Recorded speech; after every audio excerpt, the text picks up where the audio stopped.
കർത്താവായ യേശുക്രിസ്തുവിൻ്റെ പരിശുദ്ധമായ നാമത്തിൽ എല്ലാ പ്രിയപ്പെട്ടവർക്കും മോർണിംഗ് ഡ്യൂവിൻ്റെ മറ്റൊരു പ്രഭാത വചന ധ്യാനത്തിലേക്ക് സ്വാഗതം. കഴിഞ്ഞ ദിവസങ്ങളൊക്കെ നമുക്ക് മത്തായിയുടെ സുവിശേഷം 13-ാം അധ്യായത്തെ അധികരിച്ചുകൊണ്ട് കർത്താവായ യേശുക്രിസ്തു പറഞ്ഞ സ്വർഗരാജ്യത്തിൻ്റെ ഉപമകളെക്കുറിച്ച് നമുക്ക് ധ്യാനിപ്പാൻ തക്കോണം കർത്താവ് നമ്മെ സഹായിച്ചല്ലോ. ഈ ഓരോ ഉപമകളും നമ്മൾ ധ്യാനിക്കുമ്പോൾ ദൈവരാജ്യത്തെക്കുറിച്ചുള്ള നമ്മുടെ അറിവ് വർദ്ധിക്കണം എന്ന് മാത്രമല്ല, ഇവിടുത്തെ വളരെ ശ്രദ്ധേയമായ കാര്യം കർത്താവ് യേശുക്രിസ്തു തന്നെയാണ് ഈ ഉപമകളിലൂടെ ദൈവരാജ്യത്തിൻ്റെ മൂല്യങ്ങളെക്കുറിച്ച് സംസാരിക്കുന്നത്. കഴിഞ്ഞ ഏതാനും ദിവസങ്ങളായി നമ്മൾ വിതക്കാരൻ്റെ ഉപമയിൽ നിന്നും അതേപോലെ തന്നെ വയലിൽ വിതച്ചതായ വിത്തിൻ്റെ ഇടയിൽ പിശാച് വന്ന് കള വിതച്ചതിനെക്കുറിച്ചുള്ള ഉപമയും നമ്മൾ ധ്യാനിക്കുകയുണ്ടായി.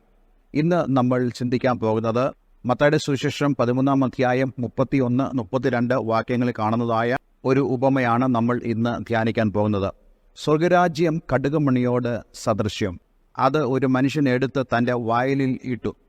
അത് എല്ലാ വിത്തിലും ചെറിയതെങ്കിലും വളർന്ന സസ്യങ്ങളിൽ ഏറ്റവും വലുതായി ആകാശത്തിലെ പറവകൾ വന്ന് അതിൻ്റെ കൊമ്പുകളിൽ വസിപ്പാൻ തക്കവണ്ണം വൃക്ഷമായി തീർന്നു. ഈ സ്വർഗരാജ്യത്തിൻ്റെ ഉപമകളിൽ ഏറ്റവും ചെറിയ ഒരു ഉപമയായി ഞാനതിനെ കാണുന്നു.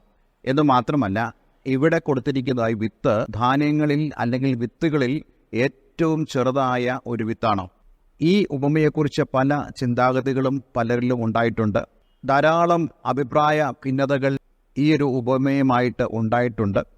പക്ഷേ നമ്മൾ ഇന്ന് ചിന്തിക്കാൻ പോകുന്നത് വിശുദ്ധ വേദപുസ്തകപരമായി തന്നെ അതിനെ തെളിയിച്ചുകൊണ്ടാണ് സംസാരിപ്പാൻ ആഗ്രഹിക്കുന്നത്. കർത്താവ് യേശുക്രിസ്തു ഈ അധ്യായത്തിൽ തന്നെ മുമ്പ് പറഞ്ഞതായ ഉപമകളുമായി നമ്മൾ ഈ ഒരു ഉപമയെ ചിന്തിക്കുമ്പോൾ ഈ ഉപമകളെല്ലാം തന്നെ ദൈവരാജ്യത്തിൽ ഉള്ളതായ കറപ്ഷനുകളെക്കുറിച്ച് അല്ലെങ്കിൽ ദൈവരാജ്യത്തിൽ സംഭവിക്കാൻ പോകുന്നതായ തെറ്റുകളെക്കുറിച്ചും കർത്താവ് യേശുക്രിസ്തു വളരെ വ്യക്തമായി ചൂണ്ടിക്കാണിക്കുന്നു. ആദ്യത്തെ ഉപമയിൽ നമ്മൾ കണ്ടു മുള്ളിൻ്റെ ഇടയിൽ വീണതായ വചനം, അതേപോലെ വഴിസ്ഥലത്ത് വീണതായ വചനം, പാറസ്ഥലങ്ങളിൽ വീണതായ വചനം.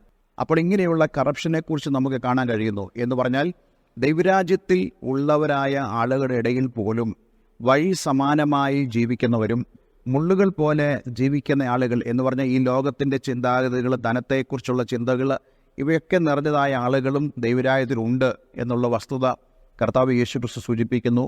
അതേപോലെ തന്നെ പാറസ്ഥലങ്ങൾ, തീരെ നനവില്ലാത്തതായ സ്ഥലങ്ങൾ എന്ന് പറഞ്ഞാൽ ദൈവവചനം കേട്ട് ഗ്രഹിക്കാൻ കഴിയാത്തതായ അവസ്ഥയിലൂടെ കടന്നു പോകുന്ന ആളുകളും ഈ ദൈവരാജ്യത്തിലുണ്ട്. ഇന്ന് നമ്മൾ ദൈവസഭകളെ നോക്കുമ്പോൾ പലരുടെയും ഹൃദയത്തിലുള്ളതായ ഒരു നിരാശയുടെ ചിന്ത എന്ന് പറയുന്നത് ഇങ്ങനെയുള്ള ആളുകൾ ദൈവരാജ്യത്തിൽ ഉണ്ട് അല്ലെങ്കിൽ ദൈവസഭകളിൽ ഉണ്ട് എന്നുള്ളതാണ്. അതുകൊണ്ട് തന്നെ പലരും സഭകളിലേക്ക് വരുവാനോ സഭാ കൂട്ടായ്മകളുമായി ബന്ധപ്പെടുവാനോ മടി കാണിക്കുന്നു. എന്നാൽ കർത്താവ് യേശുക്രിസ്തു എത്രയോ വർഷങ്ങൾക്ക് മുമ്പ് പറഞ്ഞ കാര്യമാണ് ദൈവരാജ്യത്തിൻ്റെ വിസ്തൃതിയിൽ ഇതൊക്കെ സംഭവിക്കുമെന്നുള്ളത്. ഇന്ന് നമ്മൾ ആദ്യമായി ചിന്തിക്കാൻ പോകുന്നത് ഈ വിത്തിനെക്കുറിച്ചാണ്. വിത്ത് ഏറ്റവും ചെറുതാണ്. നോക്കിക്കേ, 2000 കൊല്ലങ്ങൾക്ക് മുമ്പ് പലസ്തീനിൽ വളരെ ചുരുക്കം പേരോടുകൂടി ആണ് ഈ ദൈവരാജ്യത്തിൻ്റെ തുടക്കം സംഭവിച്ചത്. ഒരിക്കലും നമ്മൾ ആരും തന്നെ വിലമതിക്കുകയില്ല ഒരു കടുകുമണിയെ. പക്ഷേ കർത്താവ് പറയുന്നു ഇത് വലുതായിത്തീരും, ഇത് ലോകം മുഴുവൻ പരക്കും. ഇവിടെയും ലോകം എന്നുള്ളത് ദൈവത്തിൻ്റെ വയലാണ്. അപ്പോൾ ഈ വയലിൽ വീണതായി ഈ കടുകുമണി അത് എല്ലാ വിത്തിലും ചെറിയതെങ്കിലും വളർന്ന സസ്യങ്ങളിൽ ഏറ്റവും വലുതായി. പഴയ നിയമ പുസ്തകങ്ങളിലും ഇതേ ആശയത്തിൽ ഇങ്ങനെയുള്ള ഒരു വൃക്ഷത്തെക്കുറിച്ച് ദേവദാസന്മാർ സൂചന നൽകുന്നുണ്ട്.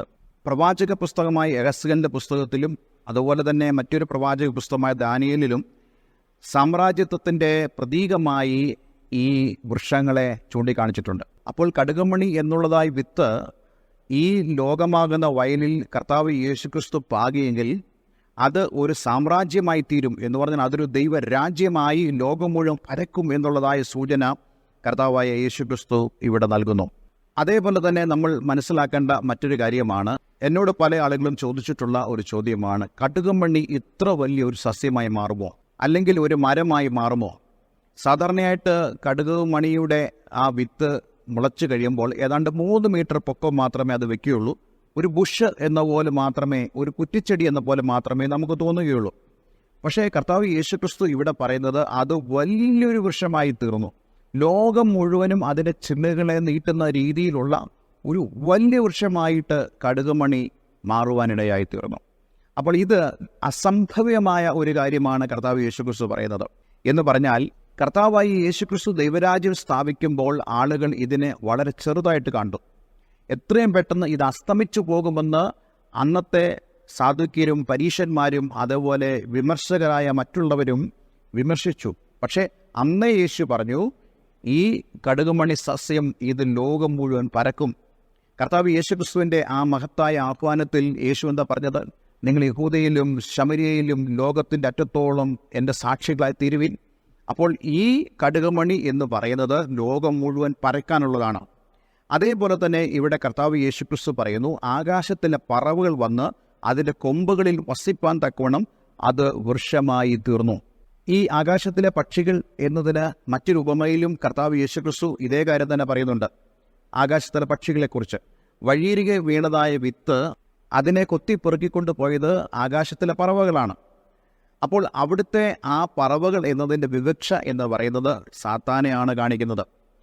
ഇതുപോലെ തന്നെ പഴയ നിയമ പുസ്തകങ്ങളിലും ഈ പക്ഷികൾ എന്നതിനെ പിശാചിനെ ഉപമിക്കാൻ വേണ്ടി ദൈവവചനത്തിൽ ഉപയോഗിച്ചിട്ടുണ്ട്. അപ്പോൾ അങ്ങനെയാണെങ്കിൽ ഇവിടെ ഒരു പ്രധാനപ്പെട്ട സന്ദേശമുണ്ട്. സഭകളിൽ സാത്താൻ നുഴഞ്ഞ് കയറി വരുന്നതിനെക്കുറിച്ചുള്ള സൂചന. അതേപോലെ തന്നെ ദുരുപദേശങ്ങളുടെ കുത്തൊഴുക്ക് സഭയിൽ സംഭവിക്കും എന്നുള്ളതിൻ്റെ ഒരു സൂചന. എന്ന് പറഞ്ഞാൽ ഇതെല്ലാം തന്നെ ദൈവരാജ്യത്തിൽ ഉണ്ടാകുമെന്നുള്ളതിനെക്കുറിച്ചുള്ള ഒരു സൂചന ഇവിടെ കർത്താവ് യേശുക്രിസ്തു നൽകുകയാണ്. അതിൻ്റെ അർത്ഥം കർത്താവ് ഇങ്ങനെ പറഞ്ഞിട്ടുള്ളത് കൊണ്ട് നമ്മൾ ആരും നിരാശപ്പെടേണ്ട കാര്യമില്ല. ഇത് ദൈവരാജ്യത്തിൽ സംഭവിക്കേണ്ട കാര്യം തന്നെയാണ്. കളകളുടെ ആ ഉപമയെക്കുറിച്ചും കർത്താവ് എന്താ പറഞ്ഞത്? കളകളെ നീക്കാനല്ല യേശു പഠിപ്പിച്ചത്, മറിച്ച് കളകളെ നീക്കുന്നതിൻ്റെ ഉത്തരവാദിത്വം തനിക്ക് മാത്രമാണ് ഉള്ളതെന്നും തൻ്റെ ദൂതന്മാരെ ആ കൊയ്ത്തിൻ്റെ സമയത്ത് കർത്താവ് അയക്കുമെന്നും ഈ കളകളെല്ലാം കൂട്ടി തീയിലിട്ട് കളയുമെന്നും കർത്താവ് വളരെ വ്യക്തമായി പറഞ്ഞിട്ടുണ്ട്. അപ്പോൾ ഇന്ന് ദൈവസഭകളിൽ നൂണ് കടന്നിരിക്കുന്ന ദുരുപദേശങ്ങളെ അവയെ ഹാൻഡിൽ ചെയ്യാനല്ല, അതിനെ കൈകാര്യം ചെയ്യാനല്ല ദൈവം നമ്മെ വിളിച്ചത്. എന്നാൽ നമ്മൾ സത്യോപദേശം പറഞ്ഞു കൊടുക്കണം. എന്നാൽ ദുരുപദേശകന്മാരെ നമ്മൾ നേരിടുക എന്ന അർത്ഥത്തിൽ നമ്മുടെ ശുശ്രൂഷകൾ മാറാൻ പാടില്ല. മറിച്ച് നമ്മൾ പ്രവർത്തിക്കേണ്ടത് ദൈവത്തിൻ്റെ സഭയുടെ എഡിഫിക്കേഷന് വേണ്ടി, ആത്മീയ വർധനവിന് വേണ്ടി, സഭയുടെ വ്യാപനത്തിന് വേണ്ടി, ദൈവരാജ്യം വിസ്തൃതമാകാൻ വേണ്ടി, സുവിശേഷം ലോകമെമ്പാടും പരക്കപ്പെടാൻ വേണ്ടിയാണ്. നിർഭാഗ്യവശാൽ ഇന്ന് പലരും ഈ ദുരുപദേശകരുടെ ഇടയിലുള്ള ശുശ്രൂഷയാണ് ചെയ്യുന്നത്. എന്നാൽ ഇന്ന് ഞാൻ നിങ്ങളോട് പറയട്ടെ, അങ്ങനെയല്ല. ഇതെല്ലാം തന്നെ വാസ്തവമാണെന്ന് കർത്താവ് യേശുക്രിസ്തു മുൻകൂട്ടി തന്നെ പറഞ്ഞിട്ടുള്ളത് കൊണ്ട് നാം നമ്മുടെ വിളിയെ അധികം ഉറപ്പാക്കുവാൻ ശ്രമിക്കുക. മറ്റൊരു ഭാഗത്ത് നമ്മൾ കാണുന്നുണ്ട്, നിൽക്കുന്നവൻ വീഴാതിരിപ്പാൻ സൂക്ഷിച്ചുകൊള്ളട്ടെ. അവനവൻ്റെ വിശുദ്ധി കാത്തു സൂക്ഷിക്കണം.